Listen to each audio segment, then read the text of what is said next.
Bien-aimés frères et sœurs, vous connaîtrez la vérité et la vérité vous affranchira. Ça, c'est pas moi qui le dis, c'est la Bible qui le dit. Mais moi, je vous dis mieux. Vous connaîtrez la vérité historique, notamment celle de vos ancêtres kémites, et vous aurez une vision globale de ce que c'est que la vraie souveraineté politique. J'ajoute, vous reviendrez à la spiritualité africaine ancestrale et vous comprendrez les enjeux de l'indépendance économique. Et pour terminer, vous accepterez votre identité culturelle kémite et vous obtiendrez deux choses.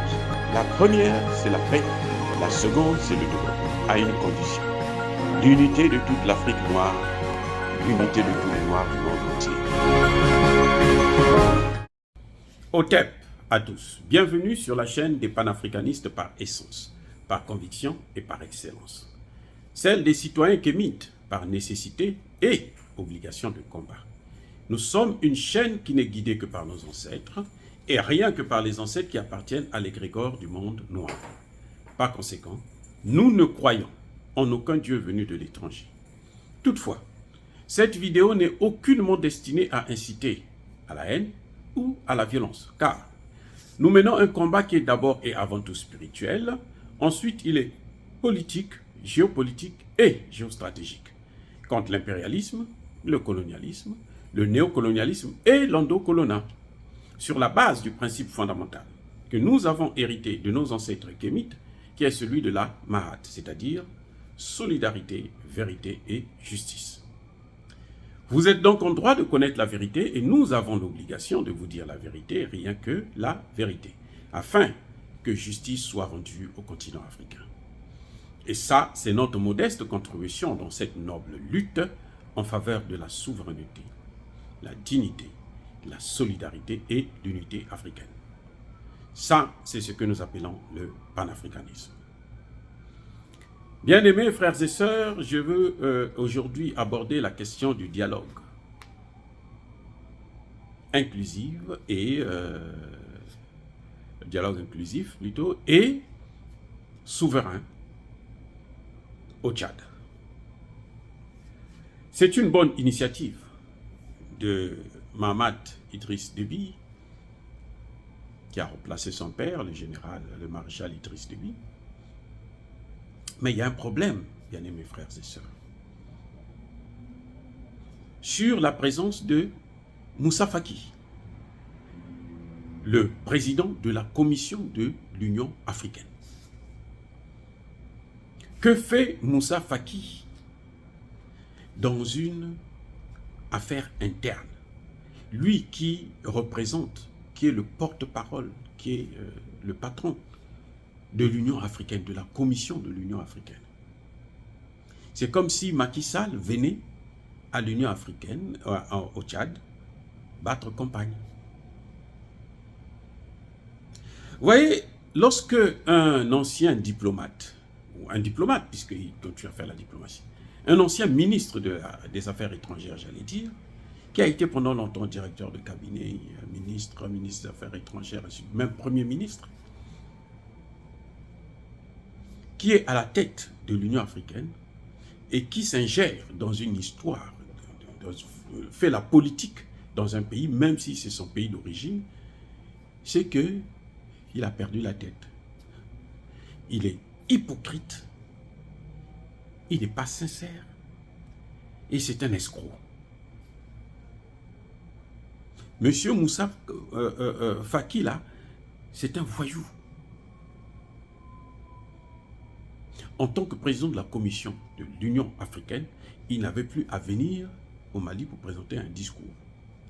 Il viendrait, plutôt au Tchad, pour observer comment les travaux se déroulent et faire un rapport à l'Union africaine, au chef d'État de l'Union africaine. Voici ce que j'ai constaté lors de ce dialogue et pour qu'eux ils puissent prendre des décisions qui s'imposent. Mais lui, il vient lui-même et il est même en campagne. Il n'est pas venu pour le dialogue. Il est venu pour noyer les autres. Noyer les autres. Et puis se présenter comme étant le candidat idéal. Je répète. Monsieur Moussa Faki, là, il n'est pas venu pour observer, encore moins pour, comment dirais-je, participer au dialogue, apporter la paix au Mais il est venu pour battre campagne. Je ne sais pas s'il veut être le Premier ministre par intérim de cette transition ou bien il veut que le général puisse partir immédiatement et puis lui continue la transition. Je n'en sais rien. Mais en tout cas, en tant que diplomate, en tant que président de la Commission africaine, il n'avait rien à faire là. Maintenant, regardez son hypocrisie, le degré d'hypocrisie et d'ignominie d'ailleurs, puisque du ridiculisme de ce monsieur. Il est ridicule comme tout, comme on n'en a jamais vu. Il vient, il critique la gouvernance. Il dit qu'il n'y a pas de démocratie. Il a prononcé ça, la mauvaise gouvernance, il en a prononcé le mot plus de 20 fois. Il a parlé de mauvaise gouvernance, mauvaise gouvernance. Il vient, la mauvaise gouvernance, je ne pense pas que c'est le gouvernement de transition, il n'a pas eu, il a à peine un an qu'il est là, donc il n'a pas eu le temps de gérer où on voit s'il est dans la bonne ou la mauvaise gouvernance. Donc il est en train de critiquer son ancien patron, c'est-à-dire le maréchal Idriss Déby. Il est en train de dire que c'était un dictateur. Je répète. Quand il parle de la mauvaise gouvernance, il est en train de critiquer Idriss Déby, le maréchal. Il est en train de le traiter de dictateur. Et c'est troublant que ce soit lui qui vienne parler de ça, alors qu'il a passé 30 ans, sinon plus, à gérer justement les affaires de l'État. Il était dans cette mauvaise gouvernance-là pendant plus de 30 ans. Et c'est même Idriss Déby qui l'a amené à l'Union africaine. Et il veut parler de bonne gouvernance, que lui c'est le meilleur. Comment? Vous avez vu comment il a viré notre célèbre docteur Arikana, qui était ambassadrice de l'Union africaine à Washington, à la demande d'Emmanuel Macron. Il a dit non, toi tu t'en vas, parce qu'elle a critiqué, enfin elle a dit la vérité, hein, que la France vole les pays africains, c'est clair, c'est la vérité. Et c'est ce que nous disons aussi. Emmanuel Macron a juste donné un coup de fil et il a viré. Quand Idriss Déby est mort, je vais vous dire une chose. Il est mort, je pense, le 19, je crois, le 19 avril 2021. 19, 20, la Commission de l'Union européenne n'a pas produit de communiqué. C'est 2 jours après, le 21, que lui, il va produire son communiqué. Écoutez ce qui se passe. Dans son communiqué, il ne parle pas du tout, il ne condamne pas du tout l'attentat. Parce que c'est fait par ses patrons, ses nouveaux patrons, ses maîtres, la France. Eh oui, il ne parle pas de ça. Il ne condamne pas du tout. Voyez cette hypocrisie-là, c'est ce qui fait que l'Afrique ne peut pas évoluer. Mais il n'y a pas que ça. Lors de sa réélection en tant que président de la Commission de l'Union africaine, M. Moussa Faki s'est arrangé avec tous les chefs d'État, hein, les chefs d'État bidons là, les chefs d'État africains, et notamment sur les conseils de la France, qu'il soit le seul candidat. Il était le seul candidat. Lui, il va me dire, il va nous dire, il va dire à la jeunesse africaine que ça, c'est la démocratie à l'Union africaine. Regarde, c'est-à-dire que c'est des malades mentaux, hein, cliniquement fous. Oui, oui, cliniquement. Ce n'est plus le temps où on doit continuer à jouer avec la vie des Tchadiens et des Africains. Non, c'est fini. Il vient critiquer le maréchal Idriss Déby, qu'il était un dictateur, en d'autres termes, et que lui, il est un démocrate. Mais il est pire que le maréchal. Il est pire que le maréchal. Vous savez pourquoi on a tué le maréchal? C'est parce qu'il n'a pas voulu déstabiliser la Centrafrique, il n'a pas voulu déstabiliser le Cameroun. Il n'acceptait plus que la France puisse le manipuler. C'est pour ça qu'on l'a tué. C'est la même chose qu'on a fait avec Kadhafi. C'est la même chose. Quand vous n'obéissez plus aux ordres, on vous tue. Lui aussi, s'il n'obéit pas, là, s'il ne fait pas ce qu'il est en train de faire, là, on va le tuer. Les Français, pas nous, les Français vont le tuer. Donc, ces accords qu'il est allé signer avec eux, là, il n'a qu'à s'attendre à un résultat catastrophique. Donc voilà, M. Moussa Faki est le trouble fait de cette conférence sur le dialogue, la paix, la réconciliation. Il n'est pas venu pour la réconciliation. Il n'est pas sincère. C'est un hypocrite, c'est un menteur, c'est un escroc, c'est un dictateur. Ça, c'est le premier point. Il y a un deuxième point. Je ne peux pas m'attarder là-dessus pour ne pas être trop long. C'est que le dialogue est parrainé par le Qatar. Et c'est là la grosse erreur de Mahamat Idriss Déby, le président actuel. C'est ça, c'est une erreur monumentale. Le Qatar, là, c'est lui qui finance les groupes Al-Qaïda dans le monde. Et le Qatar, c'est la France. C'est pour ça que j'ai trouvé quand j'ai suivi un débat où il y a des Tchadiens qui disaient, mais ils voulaient voir aussi la France là-bas pour lui dire ses 4 vérités. Ils ont oublié que la France est représentée par le Qatar. Elle a été représentée aussi par Moussa Faki. C'est 2 représentants de la France qui sont là. La France ne pouvait pas venir parce qu'elle a trop de problèmes. Elle s'est tellement salie, mouillée au Mali, où elle est sortie la tête entre les cuisses. Et donc, elle se dit, bon, je veux avancer mes pions. Le Qatar vient avec l'argent, c'est clair. Mais, Sékou Touré nous a appris, mieux vaut être pauvre et libre que d'être riche et esclave. Ça, c'est une leçon que tous les Tchadiens qui participent à ce dialogue-là doivent savoir. Et si ce dialogue-là échoue, ça va être à cause de toutes ces choses-là.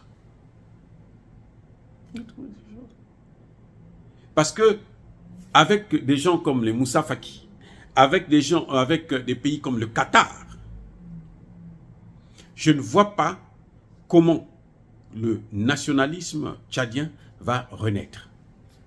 Parce que pour sortir de cette crise, pour que la paix revienne, la réconciliation, la tolérance et tout s'installe, il faut qu'il y ait naissance d'une forme de nationalisme.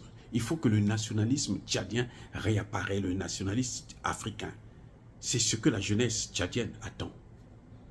Et ça, pour ce nationalisme-là, nous n'avons pas besoin du Qatar, nous n'avons pas besoin de Moussa Faki, nous n'avons pas besoin de la France. Parce que celui qui nous a toujours mis dans cette foutaise-là, c'est cette même France. C'est la France qui est à l'origine de tous les problèmes de l'Afrique francophone. La France. Je dis bien tout, y compris les 49 mercenaires ivoiriens qu'on a arrêtés au Mali. C'est la France. Et vous voyez, des gens comme Moussa Faki vient critiquer la mauvaise gouvernance. Il ne vous parle pas du franc CFA qui est en train de tuer nos économies, qui est en train de mettre à genoux tous nos États. Il ne vous parle pas de ça. Non, il n'a pas un mot sur ça. Il va continuer là-dessus.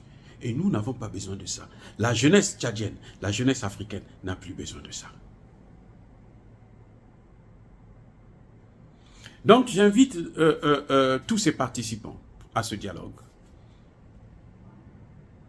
de se lever, de mettre un peu de côté leurs intérêts personnels et de regarder l'intérêt de la nation. Encore une fois de plus, le Qatar finance, met de l'argent en jeu. Mais ne vendez pas votre âme à cause de cet argent ou pour cet argent. Vous avez vu que la France a pris le soin d'éloigner de ce dialogue les groupes terroristes qui font le plus son travail, notamment le FACT, dont le chef vit en France. C'est un membre du Parti socialiste français. Oui, c'est un colleur des timbres du Parti socialiste français. Et la France a pris le soin de le mettre de côté. La France a pris le soin, et les Américains aussi avec, pour écarter, éloigner Succès Masra. Lui qui veut être président, il n'est pas dans ce dialogue-là. Lui n'a pas besoin du dialogue. Parce qu'il compte sur ses maîtres. Mais j'espère que Idriss Déby ne va pas laisser ces gens-là replonger le Tchad dans une situation d'instabilité. Prenez tous vos responsabilités. Dire ça, c'est inciter à la haine ou à la violence. Non. Yaba colère Yamalem. Soyez bénis par le Dieu des Kémites. J'ai dit, je persiste, je signe et j'assume.